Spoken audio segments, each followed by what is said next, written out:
আসসালামু আলাইকুম, সবাইকে জুম্মা মোবারক। আপনারা সবাই কেমন আছেন?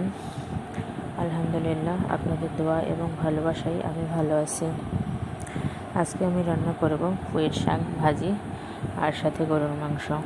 শুক্রবার বলে কথা, মাংস না রান্না করলে হয়?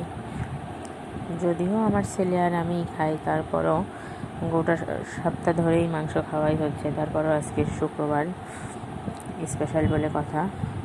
আমি শাকটাকে ধুয়ে কড়াইয়ের মধ্যে ভাপ দিয়ে নিলাম, এরপর বাগার দিব।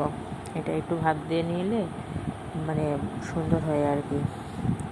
বাগারের উপরে পেঁয়াজ আর রসুন কুচি দিয়ে একটু লাল লাল হয়ে এলে বাগারটা দিয়ে দিব। পুঁই শাক ভাজিটাও বেশ আমার কাছে মজাই লাগে অন্য শাকের তুলনায়। সাথে গরুর মাংসটা করব। শুক্রবার আজকে সংসারে বিভিন্ন ধরনের কাজও থাকে, তারপর বাচ্চাকে পড়ানো, সব কিছুর ফাঁকে ফাঁকে রান্নাটাও সেরে নিচ্ছিলাম আজকে।